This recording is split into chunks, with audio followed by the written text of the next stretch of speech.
British advanced pain clinic, నొప్పి మాయం, surgery దూరం. For appointments 9155515563. బచ్చలమల్లి మీద మీ ఒపీనియన్, ఆ రిజల్ట్ మీకు ఎలా అనిపించింది ఏంటి? ముందు నుంచి చెప్పింది చానకి, ఎప్పటి నుంచి ఫస్ట్ నుంచి చెప్తుంది. నేను ఏదైతే నమ్మానో ఏదైతే అనుకున్నానో అదే తీసా, యా అదే అనుకున్నా. నేను ముందు ఇంటర్వ్యూస్లో కూడా చెప్పా, ఈ సినిమా నేను నెక్స్ట్ లెవెల్ సినిమా తీసా, అద్భుతాలు జరిగిపోతున్నాయి ఎప్పుడూ చెప్పలేదు. నేను అనుకున్న సినిమా తీసాను అన్నది ఉంది. నేను అనుకున్న ఆడియన్స్కి మాత్రం నచ్చింది, అది బాగా కిక్ వచ్చింది నాకు. అంటే మేధావులను మెప్పించలేకపోయాను, కానీ మామూలు మనుషులు ఎవరైతే ఇంకా ఆడియన్స్లా చూసేవాళ్ళు ఉన్నారో వాళ్ళందరికైతే పిచ్చ పిచ్చగా నచ్చింది. అందులో హ్యాపీ, ఆ విషయంలోనే నేను చాలా హ్యాపీగా ఉన్నాను. ఓకే. అంటే మూవీ మేధావుల వాళ్ళను మెప్పించలేకపోయాను అని చెప్పేసి మీరు అంటున్నారు. ఏంటి ఆ మేధావులు, ఏంటి ఇంత రివ్యూ రైటర్స్ని నేను అంత ఇంప్రెస్ చేయలేకపోయాను. అంటే అది కాదు అన్న, రివ్యూ రైటర్స్ని ఇంప్రెస్ అంటే వాళ్ళని మైండ్లో పెట్టుకొని కూడా చేసేంత ఉందా ఇప్పుడు? అంటే ఒకటి ఉంటుంది చాణక్య, టు బి ఆనెస్ట్, ఇప్పుడు స్టార్ హీరో సినిమా అంటే రివ్యూస్ అంత ఇంపాక్ట్ చూపించు. బట్ మీడియం సినిమాలు ఎప్పుడు రివ్యూ రైటర్స్ వాళ్ళు ఇచ్చే రివ్యూ మీదే డిపెండ్ అయి ఉంటుంది. అది కొంచెం ఇంపాక్ట్ ఇచ్చారు వాళ్ళు ఈ మన సినిమాకి. అంటే మామూలు ఆడియన్స్కి రీచ్ అయ్యే లోపలనే రివ్యూస్ తోటి వాళ్ళు చూడాలనుకున్న నెంబర్ ఉంటుంది చూడు, అది రాకుండా చేశారు అంతే. అదొక్కటి తప్ప మిగతా నేను చూడాలి అనుకున్న వాళ్ళందరూ చూశారు, నాకు చెప్పాలనుకున్న వాళ్ళందరూ చెప్పారు, నేను వినాలనుకున్న మాటలన్నీ విన్నాను. అది హ్యాపీ. సోలో బతికే సో బెటర్, మరి ఆ మూవీ చేశారు. ఆ మూవీ విషయంలో ఎక్కడో మీరు కొంచెం కాంప్రమైజ్ అని చెప్పేసి మీరు ఇంతకుముందు మనం మాట్లాడుకునేటప్పుడు కూడా చెప్పారు. కానీ ఈ విషయంలో ఆ పొరపాటు చేయలేదు, నేను చెయ్యాలనుకునింది చూపించాలనుకునింది పర్ఫెక్ట్గా చేశారు అన్నారు. నెక్స్ట్ వచ్చే మూవీస్లో కరెక్ట్ ఇక్కడ జరిగిన పొరపాట్లు ఏదన్నా ఉంటే మళ్ళీ అట్లా ఏమన్నా?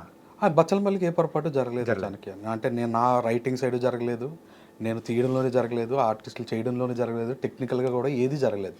బట్ ఏంటంటే కొంతమంది ఎవరైతే సో కాల్డ్ అనలైజ్ చేసుకుంటూ సినిమాని చూస్తారో వాళ్ళు మాత్రం ఇంప్రెస్ అవ్వలేదు అంతే. ఎవరైతే అనలైజ్ చేయకుండా ఒక సినిమాకి వచ్చి ఎక్స్పీరియన్స్ అలా చూస్తారో వాళ్ళందరికీ నచ్చింది. ఎంత నచ్చింది అంటే బ్లాక్ బస్టర్ అంత కూడా అని కాదు, వాళ్ళకి ఎంత నచ్చాలనుకున్నా అంత నచ్చింది. ఓకే.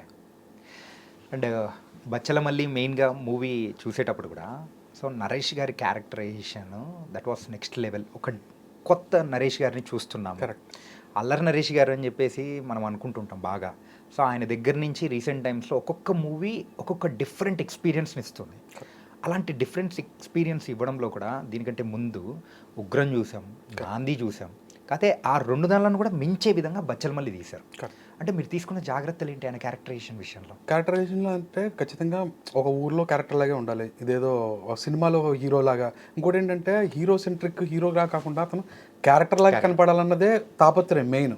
దాని మీద వర్క్ చేసిన తప్ప హీరో అంటే ఇలాగే ఉండాలని అంటే వాళ్ళు రాసినవి కూడా అయ్యే చాలామంది. కొంతమంది హీరో అంటే ఇలా ఉండాలి కదా, హీరో ఏంటి హీరో మీద రావాలి కదా, నేను అది పట్టుకోలేదు.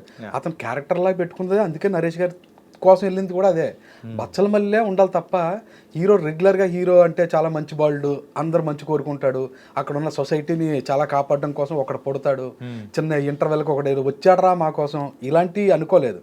అతను క్యారెక్టర్ లాగా ఉండాలి. ఆ క్యారెక్టర్ ఆ సిచ్యువేషన్లో ఎలా బిహేవ్ చేస్తుంది, మూర్ఖంగా ఎలా బిహేవ్ చేస్తుంది, ఈ సిచ్యువేషన్లో ఎలా చేస్తుంది. సో ఇది వెళ్ళడం వల్ల నరేష్ గారు కొత్త అయ్యారు. అదే నరేష్ గారి కోసమే రాసి ఉంటే మళ్ళీ నరేష్ గారు కనపడతారు తప్ప బచ్చలమల్లి కనిపించరు. సో అది ముందు నుంచి తీసుకున్న జాగ్రత్త. బచ్చలమల్లే కనపడాలి, బచ్చలమల్లిలాగా ఉండాలి, బిహేవియర్తో సహా, డైలాగ్ డిక్షన్తో సహా అన్ని. అందువల్ల నరేష్ గారు స్పెషల్గా కనపడుతున్నారు. సో అది కూడా నాకు హ్యాపీ. అంటే ఒక హీరోని ఇంత బాగా హ్యాండిల్ చేశాను అన్నది చిన్న సెల్ఫ్ హ్యాపీనెస్. అది హ్యాపీనెస్. అలాగే మూవీ రిజల్ట్ తర్వాత నరేష్ గారు దగ్గర నుంచి వచ్చిన ఒపీనియన్స్ కానీ అంటే అప్రిసియేషన్ కానీ సో ఏదన్నా ఉన్నాయా ఏంటి? ఖచ్చితంగా ఉన్నాయి. ఆయన ఫోన్లో మాట్లాడారు నాతోటి, మాట్లాడి ఎవరేమనుకున్నా మీరు తీయాలనుకున్న సినిమా తీశారండి, చాలా మంచి సినిమా మనం తీసాం, మేబీ ఇప్పుడు ఎంతవరకు ఎప్పుడు నెంబర్స్ వస్తాయి అన్నది మనం పట్టించుకోకుండా మళ్ళీ ఇంకొకటి ఏదైనా కథ మీ దగ్గర ఉంటే నేను చేయడానికి రెడీ, మళ్ళీ చేస్తాను నేను, మీరు అసలు మైండ్లో తీసేయండి, ఆ రెవెన్యూ అంతా జనరేట్ చేసింది ఇది ఏం పట్టించుకోవద్దు, మీరు నాకు ఏదైతే చెప్పారో అది తీశారు, మనం ఏదైతే నమ్మామో అదే ఉంది అన్నది ఉంది నరేష్ గారి దగ్గర నుంచి. కానీ ఆయన చెప్పిన ఒక మాట మీరు అన్నారు ఏంటంటే, సో నెక్స్ట్ ఏదున్నా కానీ మనం చేయిద్దామని చెప్పేసి ఆ కాన్ఫిడెన్స్ ఇచ్చారంటే మీతో వర్క్ చేయడానికి ఎంత కంఫర్ట్ అనిపించిందో, అది కాకుండా ఆ స్టోరీకి కూడా కరెక్ట్ సో పనితనం ఉంది అని కూడా అనిపించింది. Correct, that was nice. అలాగే మూవీ ప్రజెంట్ ఒకానొక కాలంలో థియేటర్లో సో ప్రేక్షకులు ఎక్కువ రాకపోతే అది ఒక ఫ్లాప్ మూవీ గాను, లేకపోతే ఆ నెంబర్స్ క్రియేట్ చేయలేకపోతే అని అనుకోవచ్చు. కానీ ఇప్పుడున్న సిచ్యువేషన్లో అలా ఉందని మీరు అనుకుంటున్నారా? ఎప్పుడు అది ఉంటుంది కదా, ఎప్పుడు చూసినా డబ్బులు పెట్టాం, ఒక ఇన్వెస్ట్మెంట్ డిస్ట్రిబ్యూటర్స్కి ఈ థియేటర్ దగ్గర నుంచి ఇంత రెవెన్యూ రావాలంటే అది ఖచ్చితంగా బడ్జెట్లో పెట్టుకుని ఉంటాం కదా, అది జనరేట్ అవునప్పుడు కొంచెం డిసప్పాయింట్మెంటే ఉంటుంది అందులో. కానీ ఇప్పుడు స్పెషల్గా ఓటీటీ అనేది కూడా ఒకటి అవునవును, అంటే దాని అక్కడ చూసే ప్రేక్షకులు కూడా ఎక్కువ ఉంటారు. చూడొచ్చు, కానీ మనకి ఏమనిపిస్తుంది అంటే ఇక్కడ ఇది టార్గెట్ కదా, Yeah. ఈ టార్గెట్ అమౌంట్ మనం కొడితే ఆ టార్గెట్ అమౌంట్ బోనస్ కింద ఉంటుంది కదా ఇంకా నెక్స్ట్. సో ఇక్కడ చిన్నదే ఉన్నది ఎప్పుడు కౌంట్ అవుతుంది చానికి, అది ఎంత మనం కాదనుకున్నా థియేటర్ నుంచి వచ్చే రెవెన్యూ ఎప్పుడు కౌంట్ అవుతుంది. అదే సక్సెస్ సినిమాని డిఫైన్ చేస్తూ ఉంటుంది. తర్వాత ఓటీటీలో చూసి అప్లాజులు రావచ్చు, అది మన పర్సనల్ సాటిస్ఫాక్షన్ ఉంటుంది తప్ప ఏంటంటే ప్రొఫెషనల్గా మనం నమ్ముకుని ఒక సినిమా తీసారనుకో వాళ్ళకి రిటర్న్స్ వస్తాయి కదా, మనకి కిక్ వచ్చేది. అది అనిపిస్తుంటుంది నాకు. డబ్బులు కూడా వచ్చుండుంటే చాలా బాగుండేది కదా అనిపించింది నాకైతే. అండ్ అలాగే ఈ మూవీ ప్రొడ్యూసర్ రాజేష్ గారు ప్రీవియస్గా చేసిన మూవీస్ కానీ ఈ మూవీ కానీ అంతా అంటే ప్రొడక్షన్ వైజ్ కానీ ఎవ్రీథింగ్ ఇస్ సూపర్గా చేశారు, అంతా బాగుంది. రిజల్ట్ వచ్చిన తర్వాత హౌ హీ ఎక్స్పెక్టెడ్, అంటే సార్ దగ్గర నుంచి వచ్చిన నమ్మాం, తీసాం, డబ్బులు రాలేదు, వదిలే, నేను హ్యాపీ ఉన్నాను సినిమా విషయంలో, నాకు హ్యాపీనెస్ ఉంది సినిమా చేయడంలో, నా బ్యానర్లో ఇది డెఫినెట్గా మంచి సినిమా అవుతుంది. ఎందుకంటే తనకు వచ్చే ఫోన్ కాల్స్ ఏదైతే ఫోన్ కాల్స్ వస్తున్నాయో అది నాకు తెలుస్తుంది. నేను మా చెడ్డ సినిమా అయితే తీయలేదు, చాలా మంచి సినిమా తీసా, బట్ మేబీ వేరే రీజన్స్ వల్ల అనుకున్నంత నెంబర్స్ రాకపోవచ్చు అని నన్ను ఆయన కూడా ఏంటంటే వెళ్ళి మళ్ళీ కథ రాసుకో, మళ్ళీ మనం చేస్తున్నాం, నువ్వు అసలు వెనక్కి తగ్గక్కర్లేదు, ఇది నువ్వేమి డిప్రెషన్ ఫీల్ అవ్వక్కర్లేదు, ఈ కాన్ఫిడెన్స్లోనే ఉన్నాడు బ్రో. ఓకే, ఆయన కూడా అంటే ఈ మూవీ గురించి సోకాల్డ్ మేధావులు, మనం అనుకుంటున్నాం మేధావులు, సో చాలామంది కొన్ని కామన్గా రాసిన పాయింట్స్, పాజిటివ్స్ అండ్ నెగిటివ్స్ చెప్తాను. సో దీన్ని మీరు ఎంతవరకు ఏకీభవిస్తారో చెప్పండి. ఒకటి ఏంటంటే పాజిటివ్స్ విషయానికి కరెక్ట్. పాజిటివ్స్ విషయంలో సో నరేష్ గారి క్యారెక్టరైజేషన్ కానీ, హీరోయిన్, మిగతా వాళ్ళ క్యారెక్టరైజేషన్ అంతా సూపర్గా ఉంది. మ్యూజిక్ అయితే extraordinary, background is extraordinary. These the positives గురించి మీరేమంటారు? ఇంత అంటే ఎంత ఇప్పుడు ఏదైతే నాకు తెలుసు ఈ పాజిటివ్స్ ఎలాగ నువ్వు చెప్పినవన్నీ వినడానికి వినసొంపుగానే ఉంటాయి, నెగిటివ్స్ ఏంటనే వెయిట్ చేస్తున్నా ఎందుకంటే పాజిటివ్స్ ఇదని నాకు తెలిసిందే, అది చూసాను. అంటే నేను మిస్ అయిన నెగిటివ్స్ ఏమన్నా నువ్వు చూసిన నెగిటివ్స్ నాకు చెప్తే దాన్ని నేను అనలైజ్ చేసుకుందాం అన్న దాంట్లో ఉన్నా. యాక్చువల్లీ ఇవన్నీ పాజిటివ్సే. ఇప్పుడు హీరో గారి గురించి తెలుసు, మనం 90s బ్యాక్ డ్రాప్ని రీక్రియేట్ చేయడానికి మనకున్న బడ్జెట్లో మనకున్న రిసోర్సెస్ తోటి ఎలా క్రియేట్ చేసాం అన్నది ఆ అప్లోజ్ అంతా వచ్చింది. మ్యూజిక్ సైడ్ కూడా అప్లోజ్ వచ్చింది, చాలా బాగా చేశారు, కొత్తగా ఉంది సౌండింగ్ అన్న దాంట్లో. వాట్ ఆర్ నెగిటివ్స్ అన్నదే వెయిటింగ్. ఓకే, దానికోసం వెయిటింగ్. సుబ్బన్న, ఎక్కువ మంది రాసిన దాంట్లోంచి నేను ఫిల్టర్ చేసి కామన్గా ఉన్న పాయింట్సే నేను చెప్తున్నాను. It's not my opinion. Main ఏంటంటే సో మీకున్న బడ్జెట్లో చేసిన కాన్స్టిట్యుయెన్సీలలో సో అక్కడ కొన్ని చోట్ల కొన్ని మిస్ అయ్యాయి ప్రొడక్షన్ వాల్యూస్ విషయంలో కానీ, అదొకటి. ఇంకొకటి ఏంటంటే కథనం విషయంలో వచ్చేటప్పటికి ప్రిడిక్టబుల్. సో ఏంటంటే అది సాదా సీదాగానే వెళ్తున్నది కాబట్టి అక్కడే కొంచెం ఎగ్జైట్మెంట్ అనేది తగ్గింది. So this is the main complaints, అంటే నెగిటివ్స్ అనేది కూడా వాళ్ళు ఇచ్చారు. సో దీని గురించి మీరేమంటారు? అంటే ప్రెడిక్టబుల్ అంటే ఇప్పుడు ఏది ప్రెడిక్టబుల్ అన్నది పర్టికులర్ రాసి ఉంటే చాణక్య నాకు తెలిసేది. ఇప్పుడు ప్రెడిక్టబుల్గా అంటే ఒక లైఫ్లో అన్ప్రెడిక్టబుల్గా జరిగే కథ అంటే ఇప్పుడు థ్రిల్లర్ కాదు ఇది. ఒక ఊళ్ళో ఒక క్యారెక్టర్ విషయంలో ఏంటేంటి జరిగింది అన్న దాని మీద వెళ్తాం. అందులో నేను ఏదో అలా ప్రెడిక్ట్ చేస్తారని చెప్పి సడన్గా నేను ఆ ట్రాక్లు మార్చేయలేను కదా, వాడి బిహేవియర్ మార్చేసి కొత్త ట్రాక్లు పెట్టేలాను. ఇది ప్రెడిక్టబుల్గానే ఉంటుంది ఏ స్టోరీ అన్నా. బట్ మెయిన్ ఏమొచ్చిందంటే స్క్రీన్ ప్లే ప్రెడిక్టబుల్గా ఉందన్నది, అది నేను యాక్సెప్ట్ చేస్తాను. స్క్రీన్ ప్లే ప్రెడిక్టబుల్గా ఉందన్నది యాక్సెప్ట్ చేస్తా, అందులో నో డౌట్. నేను కరెక్ట్ చేసుకుందాం అనుకున్నా కొన్ని చదివిన తర్వాత కూడా కొన్ని ఇది అనిపించింది. ఏదైతే స్క్రీన్ ప్లే ఉందో నేను ఒకలా నమ్మనుకుంటాం కదా, అది పే ఆఫ్ అవ్వలేదేంటి, అది కూడా కొత్తగా చేద్దామని రాస్తాం, కనిపెట్టేయాలని ఎందుకు రాస్తాం. బట్ అక్కడ చిన్న లూజ్ అయిపోయి మనం అనుకున్నట్టు కాకుండా వేరేలా చూసారేంటి, మేబీ మనం ఈ పోర్షన్లో మిస్ అయ్యామా అన్నది అనిపించింది. అది నేను యాక్సెప్ట్ చేస్తా. కొన్ని పోర్షన్స్ అయితే స్క్రీన్ ప్లే ప్రెడిక్టబుల్గా ఉంది, అది అంతకు మించి వేరే చేయలేం, చేస్తే వెరైటీగా అయిపోద్ది. ఓకే, ప్రెడిక్టబుల్ అయిపోతుందని చెప్పి మనం ఏదో కొంటుంటే ఏదో చేస్తే అసలు అది వెరైటీ అయిపోయి అసలు ఏ జానరో అర్థం కాకుండా అది ఏం చెప్పాలనుకున్నాడో డైరెక్టర్ అన్నది తెలియకుండా, అంటే మళ్ళీ రాసేది కూడా వాళ్ళే అవుతుంది. మళ్ళీ ట్రాక్ తప్పేసేయడం రాస్తారు. అన్ప్రెడిక్టబుల్గా చేద్దాం, స్క్రీన్ ప్లే ఏదేదో జిమ్మిక్కులు చేద్దాం అనుకుంటే మళ్ళీ అసలు కంట్రోల్ లేకుండా పిచ్చి పిచ్చిగా వెళ్ళిపోయాడని వాళ్ళే రాస్తారు.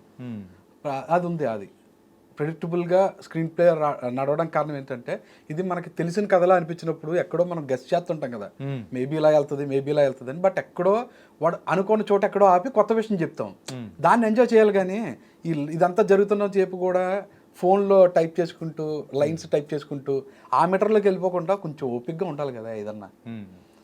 అక్కడ మిస్ అయింది. అది ప్రెడిక్టబుల్ స్క్రీన్ ప్లే అని రావడానికి ఓకే, కొన్ని పోర్షన్స్ అనిపించవచ్చు, బట్ వాళ్ళకన్నా ముందు నాకు తెలుసు అది ఓకే అక్కడ ప్రెడిక్టబుల్గా ఉంటుందని నాకు తెలుసు. Coming to the first complaint, అంటే లైట్స్ నెగిటివ్ ప్రొడక్షన్ విషయానికి వచ్చేటప్పటికి, సో ఆ బ్యాక్ డ్రాప్ ఏదైతే ఉందో 1993 బ్యాక్ డ్రాప్స్ని మీరు క్రియేట్ చేయడంలో కూడా కొంచెం ఎక్కడో తగ్గింది అన్నట్టు కూడా నేను అన్నారు. అంటే ఇప్పుడు మనం సెటిల్ అయ్యట్లేదు ఇది.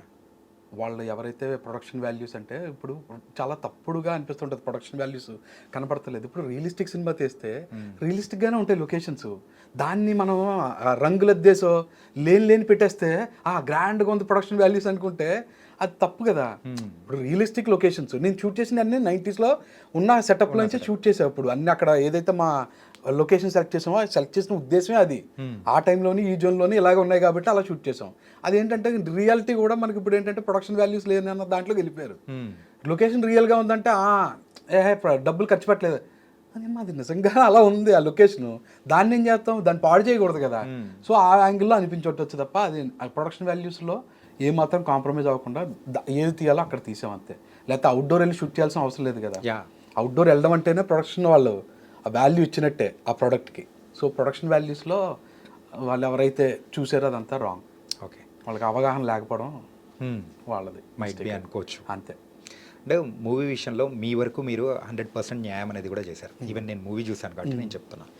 ఎక్కువగా మనము స్టోరీస్ దానిల గురించి కాకుండా will talk some other few things అనమాట. ఏంటంటే మెయిన్గా మూవీలో మీరు అన్నట్టు స్క్రీన్ ప్లే అనేది సాదాసీదాగా ఉండిపోయింది అని మీరు అనుకుంటున్నారు. కరెక్ట్. కానీ అక్కడ క్యారెక్టరైజేషన్ దానికి తగ్గట్టు అక్కడున్న సిచ్యువేషన్స్ తగ్గట్టు అనేది కూడా వెళ్ళింది. కరెక్ట్. అట్లాంటప్పుడు మనం ఏం మార్చగలం? అంతే కదా. అవును.